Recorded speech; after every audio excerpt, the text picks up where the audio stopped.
Sabi ko na nga ba, ikaw lang yung nakita ko kanina. Ano yung huning yun? Kapag taglabong, nagugutom sila. Ang pagkakaibigan ay isa na siguro sa mga yamang maipagmamalaki ng isang individual. Ito yung tunay na pagkakaibigan na alam mong maasahan mo sa anumang sitwasyon ng buhay, maging sa kasayahan man o pighati. Mga taong ekstensyon ng iyong pamilya na kung minsan nga pinagkakatiwalaan mo ng iyong buhay. Ikaw, Sir Proy, meron ka bang naalalang tao sa tuwing maririnig mo ang salitang tunay na kaibigan? Ating tunghayan ng kwentong handog sa atin ngayong araw. Karanasan ito ni Ruben, taong 1972 sa lugar ng Calamba, Laguna. Noon pa man, Sir Proy, marami ng mga kababalagan ng aking napapakinggan, maging noong araw na hindi pa uso ang ganitong mga programa. Madalas kasi na ganitong mga kwento ang ibinabahagi sa amin ng matatanda sa aming lugar. Mga kwentong nagpasalin-salin mula sa mga ninuno pa namin at sa ibang tao. Libangan namin noon kapag sasapit ang gabi, ang pagkukwento sa amin ng aming lolo tungkol sa mga bagay kagaya ng engkwentro sa engkanto at sa mga kakaibang nilalang sa kagubatan. Kaya naman batang paslit pa lamang ako, ay nalalaman ko na ang mga bagay na maaaring ipangkontra sa mga ito sakaling ako mismo ang makaranas. Isang payak na pamumuhay ang meron kami. Magkakatabi ang mga bahay nila tatay at ng mga kapatid niya, pati nitong lolo Pedring namin. Isang manggagamot ang lolo ko. Tradisyonal na pamamaraan ang ginagawa niya sa tulong ng mga halamang nakukuha niya sa iba't ibang parte ng aming lugar. Palagi ko siyang nakikita sa tuwing mag-aalas 7 ng gabi bago ang hapunan na nagpupunta ito sa likod ng bahay niya. Hindi ko po alam kung bakit, pero magtatagal siya doon ng ilang minuto. Tapos babalik na sa loob ng bahay. Tanaw ko po kasi ito mula sa bahay namin. At saka isa pa, sa bahay namin kumakain si Lolo Pedring. Wala na kasi mag-aasikaso pa sa kanya at mag-isa na lamang siya. Namatay ang lola bago pa man ako maipanganak ni nanay. Komplikasyon daw sa baga. Hindi ko po alam kung TB ba o kung ibang uri ng sakit. Kaya sa mga larawan ko na lamang nakita ang lola namin sa parte ni tatay. Ang mga magulang naman ni nanay ay nasa probinsya po. Ang mga lolo at lola namin. Parehong buhay pa noong araw, pero hindi naman namin mapuntahan at malayo. Mahirap po ang transportasyon noong araw papunta doon sa probinsya. Libangan ko na puno ng magpagala-gala sa mga kakahuyan at sa kung saan lamang kami mapunta nitong mga kaibigan ko na sila Ruben at Miguel. Wala naman po kasi kaming masyadong ganap noong araw. Magsasaka po ang tatay ko at si nanay naman ay nasa bahay lamang po. Nag-aasikaso sa amin at ang pinakapaborito ko pong gawin ay ang tumulong sa lolo ko sa pangunguha ng mga halamang gamot. Magaling po kasi si lolo sa panghuhuli ng mga ibon gamit ang mga dagta ng puno. Mga ibon na pwedeng lutuin at gawing ulam. Noong araw po kasi ay meron pang mga ganito sa aming lugar. Marami pa kasi ang mga puno. Tuwing hapon nga po ay labis ang ingay ng mga ibon na nagpapahinga sa mga kakahuyang malapit sa amin. Alam mo, iyo Ruben, natutuwa ko sa lahat ng mga apo ko na naririto. Ikaw lamang ang bukod tanging nagtsatsaga na samahan ako sa pagpunta sa kakahuyan. Yung iba mong pinsan nandun at panay paglalaro lamang sa lansangan. Kapag tatawagin ko ay nagbibingi-bingihan at halatang ayaw na tulungan ako dito. Kaya nagpapasalamat ako sa iyo, apo. Wika ni Lolo Pedring. Wala po yun, Lolo Pedring. Nakailigan ko na din kasi ang paghanap ng mga halamang gamot na magagamit niyo po.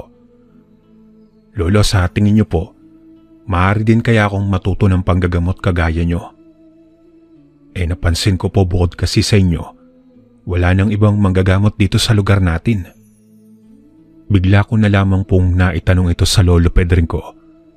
Isang umaga habang nasa gubat kami at ako nga po ay nangunguha ng hamog sa mga halaman habang inilalagay sa tuhod ko.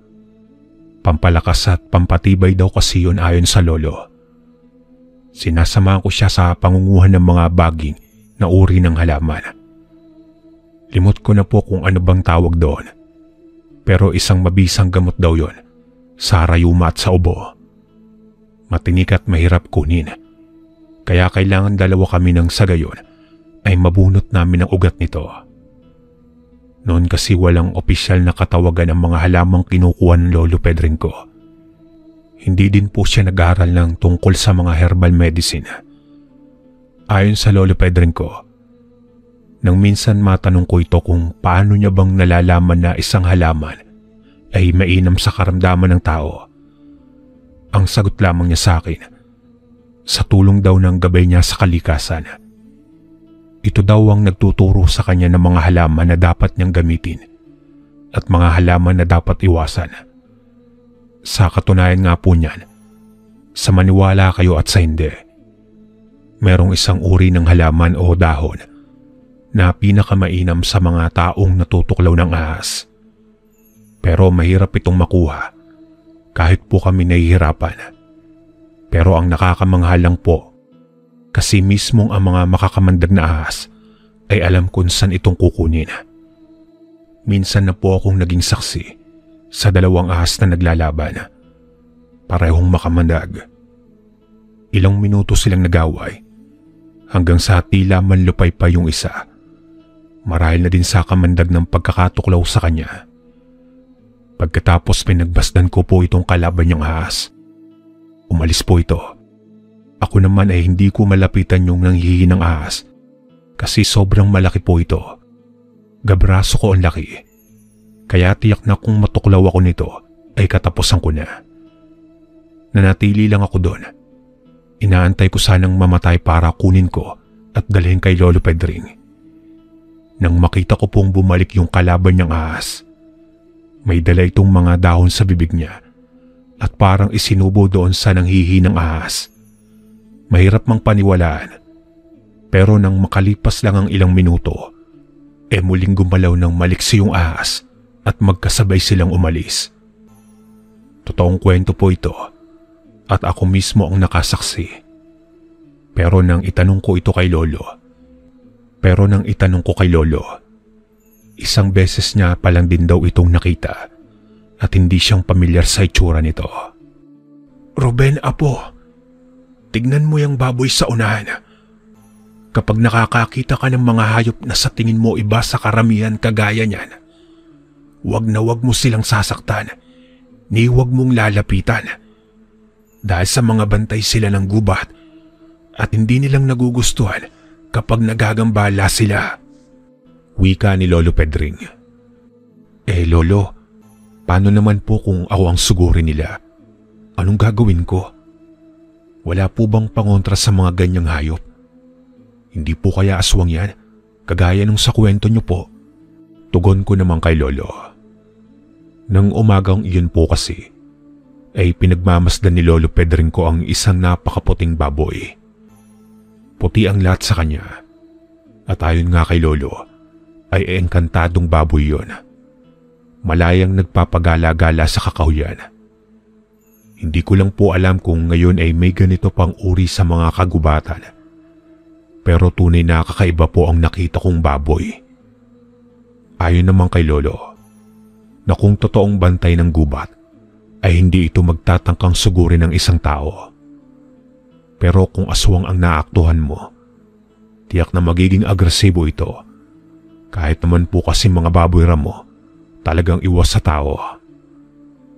Maghapon po kami nito ng lolo sa kakahuyan. Masayang maghapon na puno ng mga aral at kwento. Hanggang sa sumapit po ang 4:00 ng hapon. Dito na nagpasyang umuwi si Lolo. Kaya naman isa-isa naming dinaanan yung mga panghuli namin ng ibon. Mga sanga po itong korteng dapuan ng mga ibon na may napakalagkit na dagta. Mga kinolekta namin sa iba't ibang puno at niluto sa apoy. Mas malakas kasi ang kapit ng dagta kapag niluluto sa apoy. Labis ang kagalakan ko noon nang dahil sa nakaapat na ibon kaming nahuli. Mga malalaki at matataba at magaling naman magluto nito ang Lolo Pedring ko. Yun nga lang po nang malapit na kami sa bukana ng kakahuyan kung saan palabas na sana kami. Nang may nakasalubong kaming isang babae na siguro po 40 na ang edad. Nakasuot po ito ng mahabang kasuotan. Di ko na lang po matandaan kung itim ba ito o berde. Medyo madilim na po kasi. Nang bigla naman akong hinawakan ni Lolo Pedring sa braso ko. Tapos pinalipat ako sa kabilang banda niya. Papasalubong kasi sa amin yung babae. Mabilis naman itong binati ng Lolo Pedring ko. "Magandang hapon sa'yo, Aida. Nakahuli kami nitong apo kong si Robel ng 4 na ibon. Mangyaring sobra naman ito para sa amin. Yun na itong isa. Mainam niyang ihawin." Wika ni Lolo Pedring. Nagulat naman po ako kasi alam kong kulang sa amin yung mga ibon. Sa lakas ko ba namang kumain? Pero iniabot ng lolo yung pinakamalaking ibon doon sa babaeng tinawag niyang Aida. Tahimik naman itong kinuha ng ali at tangka pa sana ako magsasalita. Bala ko kasi sanang itanong kay Lolo Pedring kung bakit niyang ibibigay yung ibon, pinagpagura namin yon. Pero mabilis itong sumenya sa akin na huwag akong magsalita at huwag akong maingay. Hanggang sa makalabas po kami sa kakahuyan. Tahimik ang lolo at saka lamang itong nagsalita nang nasa kalsada na kami. "Alam ko, apo, nagtataka ka kung bakit ko ginawa yon. Marahil iniisip mo kung sino yung nakasalubong natin. Tama ba ako? Siya si Aida. Bantog na aswang dito sa ating bayan. At ang ginawa ko kanina ay pagbibigay galang sa kanya. Kailangang unahan mo ang isang aswang sa dungan. Dahil kung hindi, ang simpleng pagtitig nila o presensya lang ay maaaring magdulot ng sakit sa isang normal na taong kagaya mo. Hindi namang namimerwisyo itong si Aida sa lugar natin. Pero kabastusan ang hindi siyang batiin kapag nakasalubong mo. Ayaw mo naman sigurong may wakwak ang gabi-gabing bumisita sa bahay niyo, di ba?" Mahabang litanya ni Lolo. Nahintakutan naman po ako sa mga sinabi sa akin ni Lolo. Kahit siya na isang mahusay na manggagamot at albularyo, ay may kinatatakutan din pala. Labis ang respeto niya dito kay Aling Aida. Pero napagtanto ko naman na tama naman si Lolo. Mas mainam ang wala kang kaaway o kagalit dahil hindi liliit ang mundo mong ginagalawan. Ayon pa kay Lolo, ay mukhang bata lang tignan yung ali. Pero ang totoo niyan ay mas matanda na yun sa kanya. Dahil binata pa lamang daw siya, ganun na ang itsura ni Aling Aida. Kaya naman mas lalo akong naniwala sa mga sinabi ni Lolo na aswang nga ito. Pero hindi naman po pala porket aswang, dapat nakatakutan na agad. Kasi itong si Aling Aida, ginagalang pala sa aming lugar. At hindi lamang si Lolo ang gumagawa ng pagbibigay dito ng kung anong dala nila sa tuwing masasalubong ito. Dati hindi ko po ito pansin. Bagamat madalas namang nakikita itong si Aling Aida sa sentro namin. Pero umpisa po nung makasalubong namin ito ni Lolo, saka ko po napansin na oo nga pala. Halos lahat ng matatanda sa aming lugar, ganun ang paggalang sa ali sa babaeng nakatira sa loob ng kakahuyan. Isang araw naman noon, habang nasa labas ako at nakamasid lang sa mga dumadaan, habang kumakain ng suman na gawa ni nanay, nakita ko itong si Miguel at Carlos. May mga daladalang pagkain. Magpinsan kasi ito at sa pagkakaalam ko noong araw na yon, ay kakarating lang ng tiyuhin nilang galing abroad. Kaya parang naganda sila. Balak nilang ihatid ito sa akin. Kaya nga lang po sa daan ay nakasalubong nila itong si Aling Aida. Gawa nga ng mga kagaya kong bata pa din naman at wala namang malay tungkol sa kung ano ba talaga si Aling Laida. Ni hindi nilang pinansin ito. Kahit kamunti ka ng mabangga ni Miguel dahil sa pagkukulitan nila sa daan. Kita ko po na saglit na tumigil si Aling Aida at nilingon itong dalawang kaibigan ko. "Oh Ruben, bakit parang nakakita ka ng multo sa itsura mo? Kami lang ito. At saka ito nga pala, pinapabigay nila tatay. Marami kasing niluto sa bahay eh. Kanina ka pa nga namin inaantay. Pero hindi ka naman nagpupunta doon. Ano bang nangyari sa'yo? Nabulunan ka ba dyan sa kinakain mong suman?" Pagtatanong po sa akin ni Miguel. Pero ang totoo po kasi noon ay nakikita ko si Aling Aida na parang may inuusal at nakatingin sa mga kaibigan ko o maaaring isa sa kanila. "Eh Miguel, bakit hindi man lang kayo humingi ng paumanin?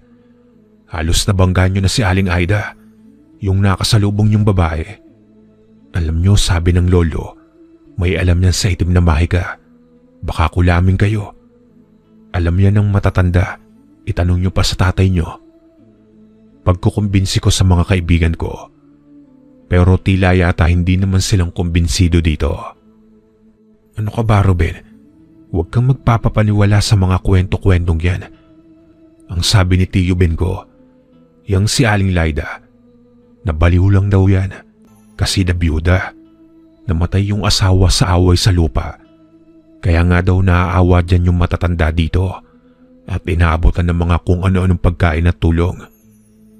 Pero hindi naman daw totoo yung usapan tungkol sa pagkaaswang niya at mangkukulam. Mga paniniwala lang daw yan ng matatanda dito sa atin. Kaya hayaan mo na yon. Ang mabuti pa ito, dalhin mo na sa bahay nyo. Tapos sumama ka sa amin. Doon ka na kumain sa bahay at sobrang dami pa ng handa." Wika ni Miguel. Hindi ko naman lang ipinilit pa dito sa dalawa ang mga paniniwala nila lolo. Kasi halata ko naman na hindi silang makikinig. Pero agad naman akong sumama sa kanila nang maihatid ko yung pagkain sa bahay. Ganun po kasi sa amin, kung hindi mong yayayain mismo, hindi talaga papasok sa bahay ng ibang tao kahit may handaan.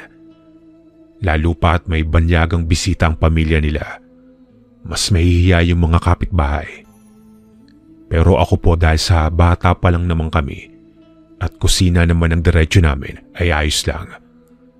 Labis na dami ng mga pagkain. Puto, pansit, mga karne. Akala mo pa may piyesta. Pero paraan lang nila yon para sa pagdiriwang ng pag-uwi ng kamag-anak nila at ng bisitang banyaga. Masaya at naging maayos po yung maghapon namin doon sa bahay nila Miguel. Hanggang sa magpaalam na akong uuwi. Mga bandang 6:00 po yata ito. Hindi na akong sinamahan nitong sila Miguel. May mga pinapagawa pa kasi sa kanila at kaya ko namang umuwing mag-isa. Sa paglabas ko po sa bahay nila, napansin kong may isang malaking ibon ang nagpapalipat-lipat sa malaking kaimito na nasa may labas ng bakuran nila Miguel. Pero nang tingalain ko po ito, biglang tumahimik at parang dumapo sa puno. Nangalay na lamang po ako sa kakatingala, pero wala nang lumilipad. Kaya nagpasya na akong magtuloy sa paglalakad pa uwi sa amin. Pagdating sa bahay ay naroon si Lolo Pedring at kumakain nga ng mga dalang handa nila Miguel. Sakto naman po na may bit-bit pa akong dagdag na pagkain. Hindi ko na kasi natanggihan yung nanay ni Miguel na mapilit na ipinagbalot ako ng mga iuuwi sa bahay. Tumabi ako dito kay Lolo Pedring ko at nagtanong, "Lolo, ano po bang mangyayari kung sakaling nagalit niyo si Aling Aida? Aaswangin po ba niya kayo agad?" "Nako iho, pinagbilinan naman kita ng dapat mong gawin kapag nakita mo siya, hindi ba? Ano bang ginawa mong pagkakamali? At bakit mo naman siyang ginalit?" tanong ni Lolo Pedring. "Hindi po ko, Lolo. Itong sila Carlos at Miguel po kasi.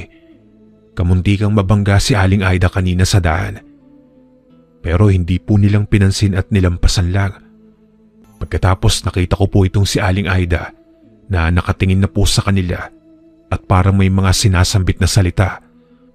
Sa tingin niyo po ba, Lo, nagalit kaya si Aling Aida kila Miguel? Tugon ko naman kay Lolo Pedring. Nang marinig iyon ni Lolo ay nandilat ang kanyang mga mata. Ayon pa sa kanya ay huwag naman sana daw. Pero kung sakaling totoong nagalit nitong mga kaibigan ko si Aling Aida, baka nagpalipad hangin na ito at maaaring may mangyaring hindi kaaya-aya sa dalawa.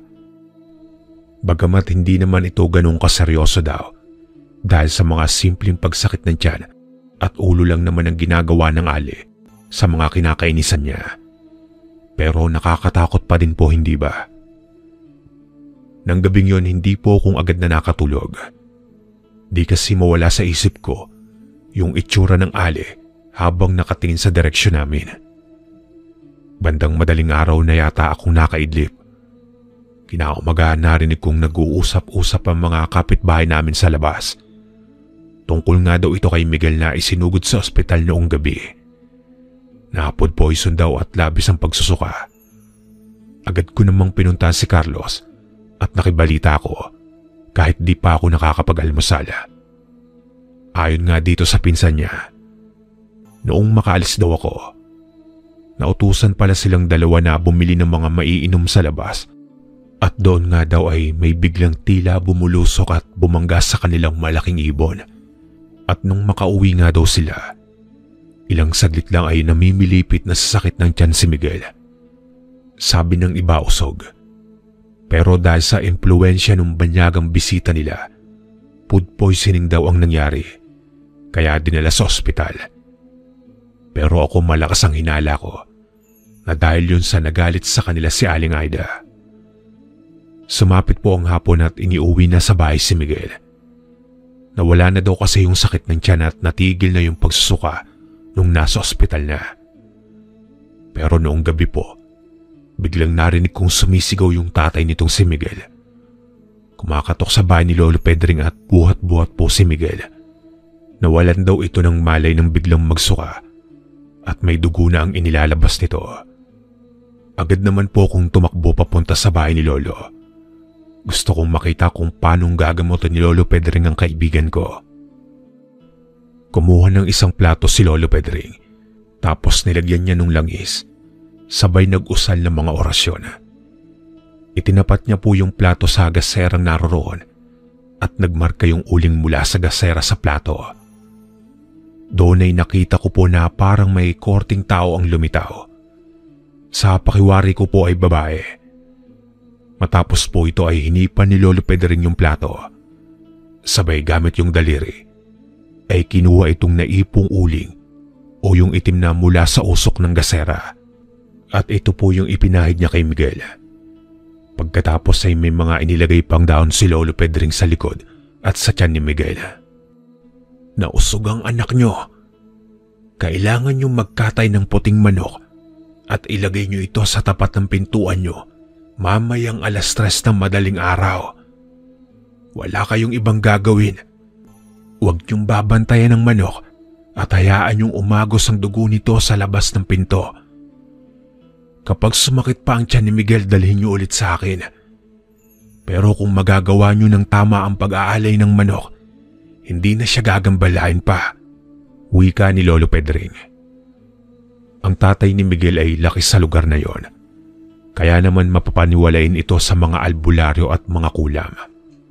Samantalang ang nanay naman ni Miguel, na sabihin na nating mayaman at sopistikada, hindi naniniwala sa ganito.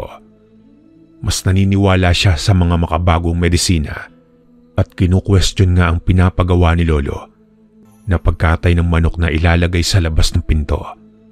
Baka daw kasi matakot yung bisita nilang Kano. Baka isipin mga kulto ang nasa baryo namin. Ang problema pa po ay sunod-sunuran lamang itong tatay ni Miguel na asawa nito. Di ko naman po masasabing masamang tao ang nanay ni Miguel dahil sa totoo pa nga po niyan ay mapagbigay ito. Pero sadyang may mga tao lang talaga ang hindi naniniwala sa mga ganoong uri ng kaganapan. Sa makatuwid po, sa madaling sabi, Hindi po pumayag itong nanay ni Miguel na gawin yung pag-aalay ng manok. Dahil sa ilang araw ay wala naman nang nangyari kay Miguel. At ang sabi nga ng nanay nito na mukhang tumalab naman yung mga gamot na inireseta ng doktor. Kaya maayos na ang anak niya. At hindi daw dahil sa mga kulto-kultong gawain ni Lolo Pedring. Hindi daw yun ang nakapagpagaling kay Miguel. Hanggang sa isang araw po, Biyernes noon, bandang 8:00 ng umaga. Nagulat na lamang po kaming lahat dahil sa umiiyak itong tatay ni Miguel. Ako naman medyo lutang pa. Hindi ko pa masyadong maintindihan kung bakit itong umiiyak at tinatawag si Lolo Pedring. Yun pala hindi na daw gumising si Miguel. Nung nagdaang gabi daw sabi nito na may parang tumatawag sa kanya sa labas ng bintana nila at may malaking ibon ng umaaligid. Pero binaliwala lang ito at sabi nga ng nanay nito na nananaginip lamang si Miguel. Pero nung umaga na at akala nilang natutulog lang ng mahimbing, hindi nila itong ginising hanggang sa kabahan na ang tatay nito. Kasi nakailang tawag na sila para sa almusal, hindi pa din bumabangon si Miguel. Kaya sinubukan na nilang gisingin. Pero wala na daw pulso. Hindi nang nagising at malamig na. Nakiusap itong tatay ni Miguel na tulungan sila ni Lolo Pedring na gamutin daw. Pero sabi ng lolo, nahuli na ang lahat at wala na nga daw ang espiritu ni Miguel. Ang nakakagalit lang po talaga kasi, sinisisi nitong nanay ni Miguel si Lolo Pedring sa pagkamatay nito. Dahil daw sa mga ipinainom na gamot mula sa mga damo at halaman at sa kung anong ginawa nitong paghaplas sa kaibigan ko noong isugod siya sa bahay ni Lolo. Ididemanda daw itong si Lolo at ipapakulong. Nakakalungkot lang na isipin. Noong inakala nilang magaling na si Miguel, sinabi nilang yung mga gamot na ipinainom ng doktor ang nagpagaling dito. Pero nung namatay ito, isinisisi kay Lolo ang kasalanan. Hindi patas. Pero mapera sila at inireklamo nga nila si Lolo. Hindi naman pong nakulong si Lolo. Wala namang kasing sapat na ebidensya at kahit noong pinatignan ng katawan ni Miguel, walang bakas na makapagsasabi na sa mga halamang gamot ito namatay. Basta na lang tumigil ang tibok ng puso nito dahil sa bangungot. Pero dahil po doon, nabahira ng ngalan ni Lolo. Yung iba iniiwasan ng magpatingin sa kanya kasi nga ipinagkakalat nitong nanay ni Miguel na mamamatay tao itong si Lolo. Kahit ako po hindi na ako pinapayagan nila nanay na pumunta sa bahay nila Carlos. Nagkaroon ng lamat ang pagkakaibigan ng mga pamilya namin dahil sa kapabayaan ng nanay ni Miguel at pagiging mapagmataas. Nakaapekto po ito ng lubos kay Lolo.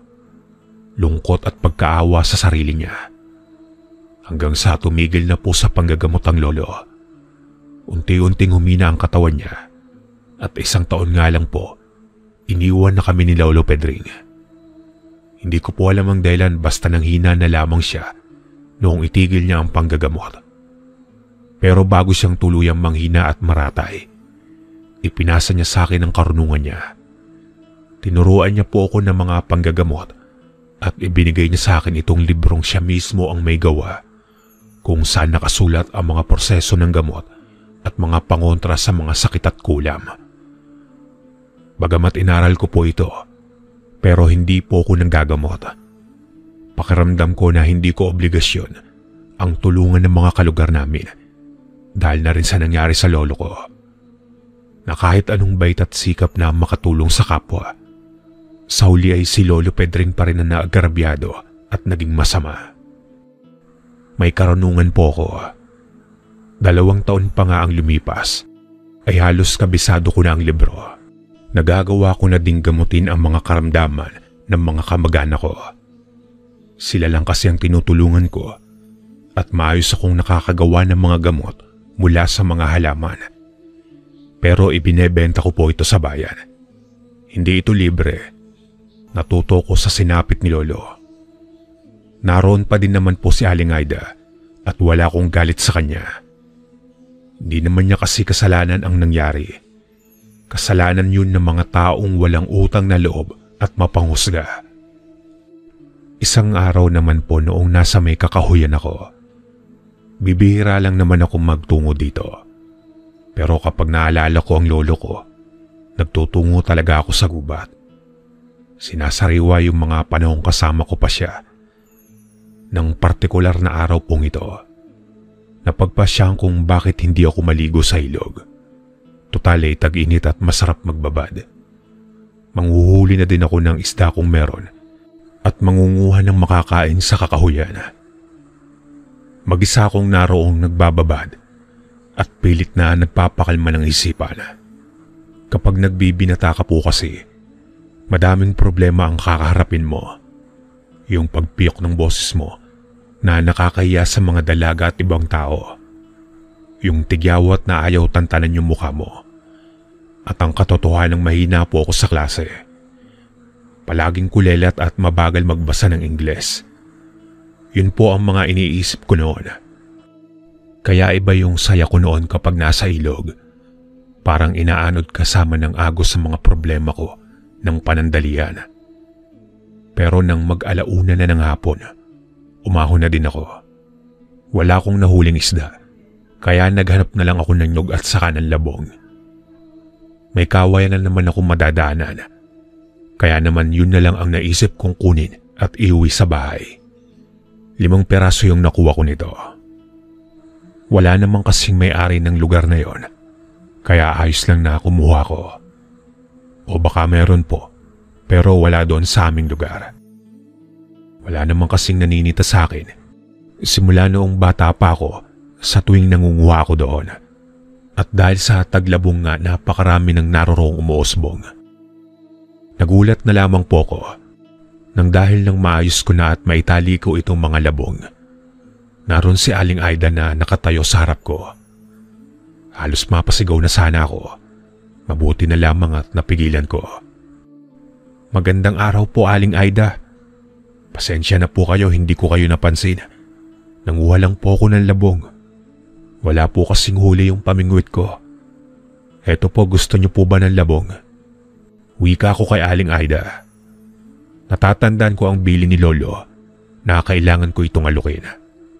Depende na sa kanya kung tatanggapin niya ang binibigay ko. Pero sa unang pagkakataon ay narinig ko itong magsalita. Nagpasalamat ito sa akin, pero hindi niya daw kailangan yung labong at maraming kawayanan sa bahay niya. Bilang panghuli bago siyang umalis, nanghingi ito ng patawad at nakikiramay daw siya sa pagkawala ng lolo. Mabait na tao daw si Lolo at magalang, kaya naman nalulungkot daw siyang wala na ito. Wika pa nitong si Aling Aida na walang kasalanan ng lolo ko sa nangyari kay Miguel at hindi daw dahil sa kanya ang pagkamatay nito. Ayon kay Aling Aida, ay simpleng sakit ng tiyan lamang ang ibinigay niya sa kaibigan ko at malaki ang posibilidad na ang pagdala sa ospital ang naging problema at ang mga gamot na ipinainom dito. Kagaya nga po ng sabi ni Lolo Pedring na mga simpleng sakit ng tiyan at ulo lamang ang ibinibigay ni Aling Aida. Pero napaisip naman po ako, bakit niya itong sinasabi sa akin? Pero nang tumalikod si Aling Aida, nagwika itong mag-iingat ako sa mga bagong kakilala at bagong salta. May mga bagong lipat po kasi sa amin at mga kamag-anakan ng isang lalaking nagtatrabaho sa panaderia malapit sa aming barangay. Matagal na itong panadero doon. Siguro 4 na taon na din. Pero yung mag-anak niya na magdadalawang taon pa lamang pong naroroon. Bukod dito sa isa pang pamilya, ang bago sa aming lugar. Nauna lang ng kaunti sa pamilya nitong panadero na tawagin nating Eusebio.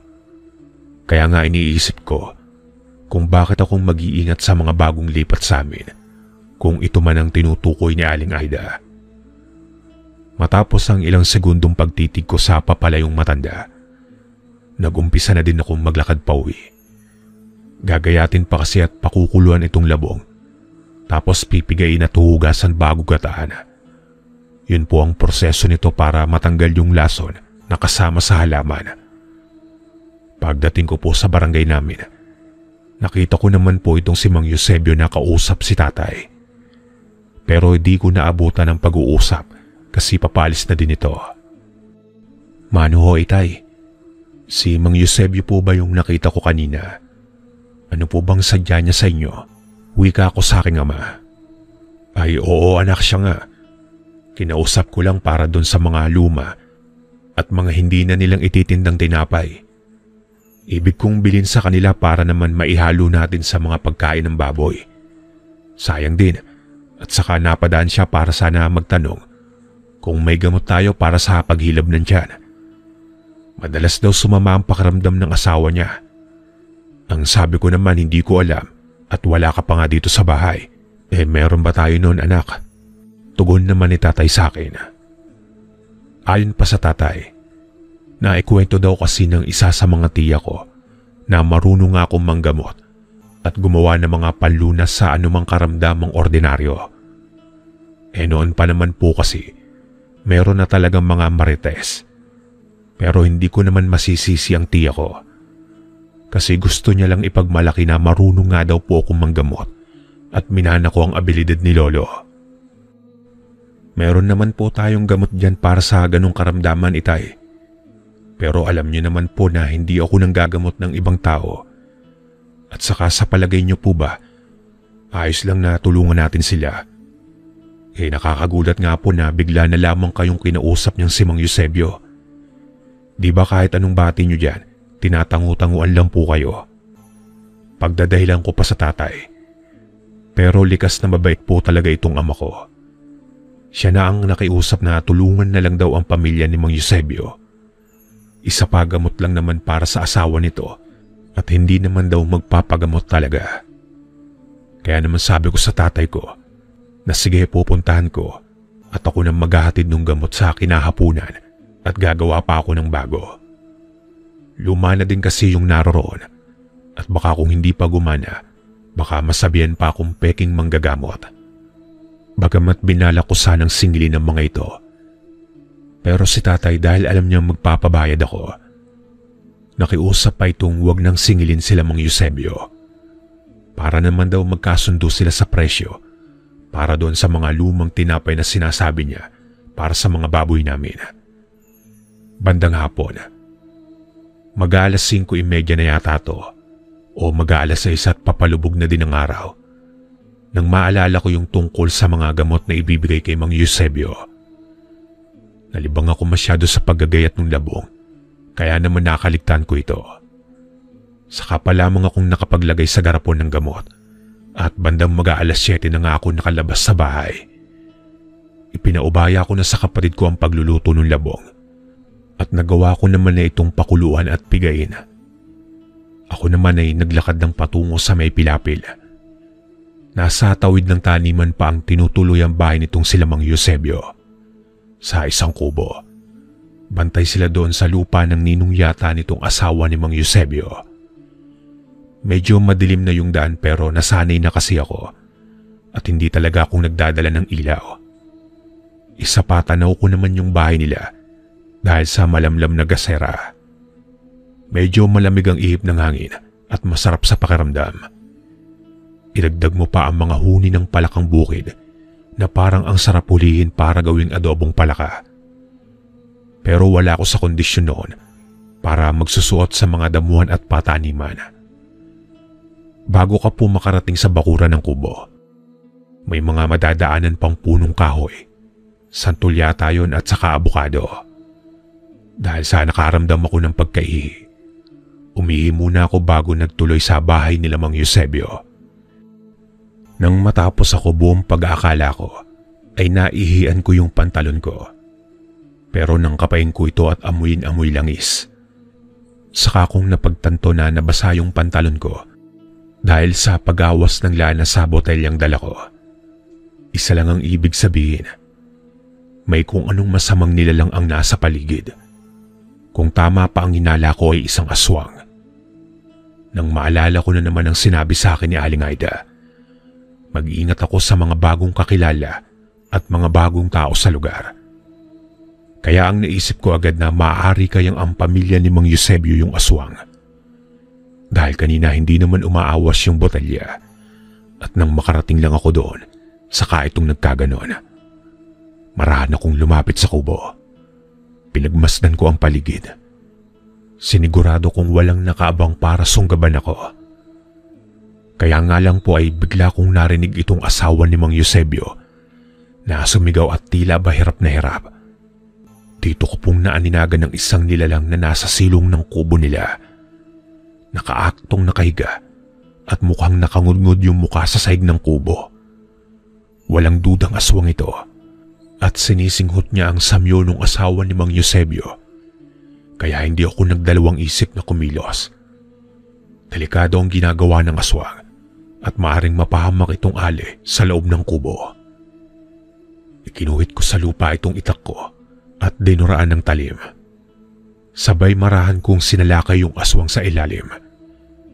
Nagawa ko po itong saksakin sa tagiliran at naguhumiyaw nga po ito sa labis na sakit. Paano po kasi nang masaksak ko ito? Iniikot ko pa yung talim ng itak sa loob ng katawan niya. Nilundagan po ako nito. Napahiga pa ako sa lupa at napaibabawan ito. Pero buong lakas ko itong sinipa at tumilapon. Mabalasik po yung aswang. Hindi itong umatras kahit sugatan at muli pang tatangkaing salakayin ako. Pero dumating na po si Mang Eusebio. Mabilis ang reaksyon nitong manong at binunot niya agad ang itak na nakasukbit sa kanya. Pinaikutan namin itong aswang at balak ko talagang patayin ito. Kaya nga lang ay bigla itong gumamit ng sa tagabulag. Nawala sa paningin namin at naglaho ng tuluyan. Mabuti na lang at narito ka, Ruben. Kung hindi baka kung ano nang nangyari sa pamilya ko. Maraming salamat. Wika ni Mang Eusebio. Nagkaroon na po ako ng kutob dahil sa nangyari. Kaya naman hindi ko na po binigyan ng gamot itong asawa ni Mang Eusebio. Bagkos pinayuhan ko po na magpatingin sa doktor at malakas ang kutob kong buntis ang asawa niya. Kung bibigyan ko ito ng gamot na gawa ko, maaaring makaapekto sa bata at malaglag pa ito.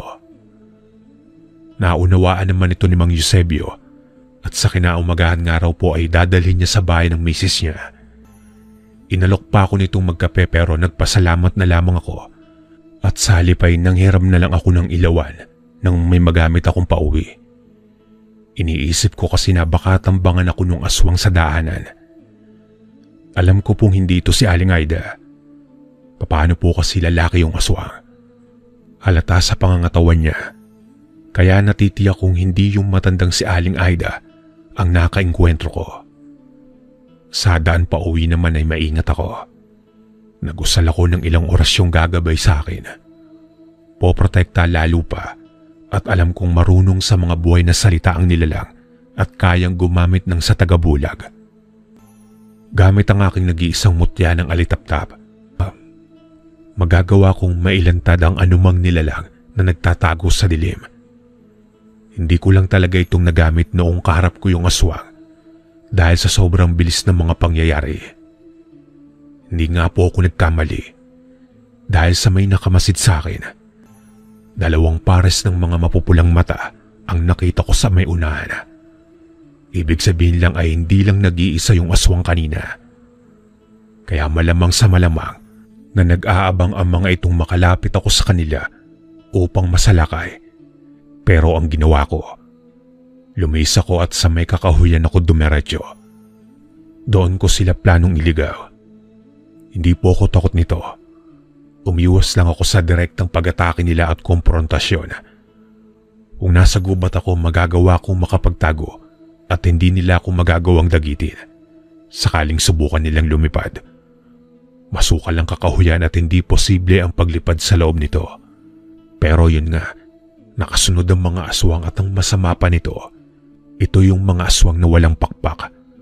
Nalaman ko ito nang makita ko silang mabilis na tumatakbo papasok sa may kakahuyan at hinahanap ako. Habang ako naman ay naroong nakakubli sa may gilid ng ilog, nakalubog sa tubig, sa kadiliman ng gubat. Isa lang ang kailangan kong gawin dito, ang lituhin sila at hayaang tangayin ng ilog ang amoy ko upang hindi nila ako masundan pa. Kaya nga po ang ginawa ko, ibinuhos ko yung dala kong gamot sa damit ko. Tapos isinabit ko ito sa isang puno. Oras na nadaanan ito ng hangin, ito ang maaamoy ng mga aswang. At iyon ang magiging pagkakataon ko para makalayo sa kanila. Maayos po sana ang lahat kung hindi lamang akong napatid sa isang ugat at masaksak ako ng itak na dala ko. Doon silang biglang naghiyawan at alam kong papalapit na sa akin.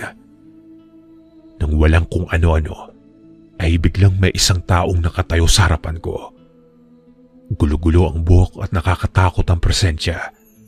Nang bigla itong magsalita, agad ko namang nakilala ang boses, si Aling Aida. Pagwiwika nito na tumayo ako at sumunod sa kanya. Masakit man ang sugat ko at nadurugo, ay sinundan ko itong matanda na dire-diretso lang sa paglalakad na wari mo pa hindi nahihirapan sa daraanan. Hanggang sasapitin po namin itong bahay niya, malaki at puno ng ilaw ng mga gasera. Pinatuloy ako nito at pagpasok ko lang sa bakuran niya, may kinuha itong timba at may isinaboy sa bakuran at sa tarangkahan.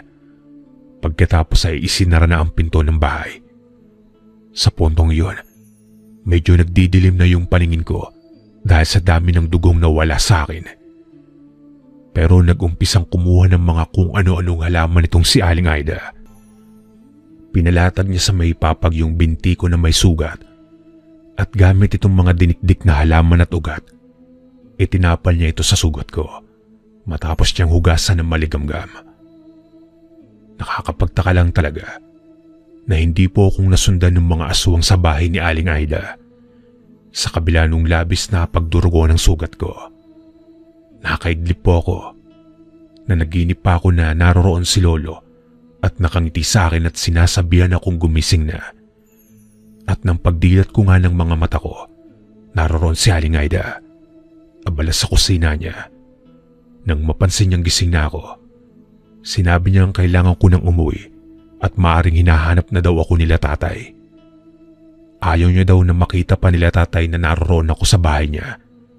Ayaw niya ng gulo, kaya naman nagpasalamat ako at agad nang umalis. Tama naman po si Aling Aida. Dahil nang makalabas ako ng kakahuyan, nakita ko na sila tatay kasama si Mang Eusebio at kausap nga ang kapitan namin. Nagbabalak na pala silang hanapin umano ko at pinuntahan pala ako nila tatay kay Mang Eusebio. Pero dahil sa sabi nga ni Mang Eusebio na nakaalis na ako, nag-aalala silang lahat lalo pa at may nakasagupa pala akong aswang. Tinanong ako nila tatay kung saan ako nagpunta at kung ayos lang daw ba ako.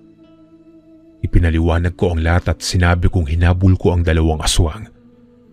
At iba ito sa nataga namin dahil sa parehong mga mahaba ang buhok nung humabol sa akin at samantalang yung nasugatan kong aswang parang kalbo. Nagdahilan na lamang ako na pagod na ako at inaantok. Tapos may sugat pa sa mga paa kaya gusto ko nang makauwi. Alam ko po kasi na hindi naman akong titigilan ng mga tao sa amin sa pagtatanong tungkol sa aswang at ayokong nakikipag-usap sa kanila. Sa bahay pagdating ko, agad kong nilinis yung sugat ko at ginamot ko po ng mga sarili kong gawang gamot. Bagamat tinulungan po ako ni Aling Aida kanina, pero mas tiwala po ako sa mga gamot kong gawa. Maayos yung ginamit sa aking mga halaman. Napakipot nito yung sugat at napigilan yung pagdurugo. Pero alam niyo po na sigurista ako, kaya nilagyan ko ito ng mga pangonta sa aswang at pagngyayagaw. Tapos binendahan ko ng maayos. Saka ako nagpahinga. Nag-umpisa na kasi ang pagkirot nito. Sa mga sumunod na araw, nanatili lamang ako sa bahay. Nagpagaling ng sugat at pilit na inaalala yung mga aswang. Natitiyak kong malapit lang sila sa amin kasi alam nila kung saan akong dadaan pa uwi at doon nila akong inabangan. Pero ang tanong lang ay sino?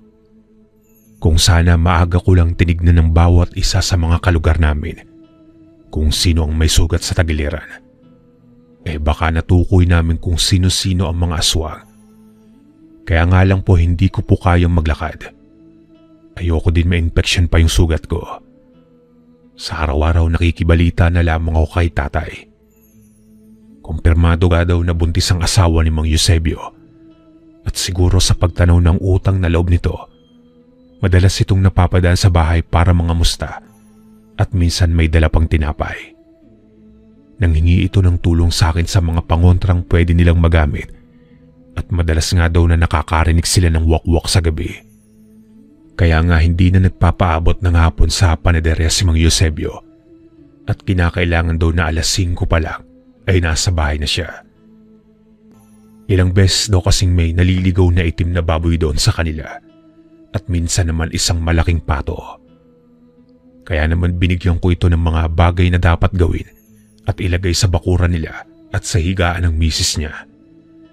Sabi ko pa na oras na gumaling ako, susubukan namin sugpuin yung aswang.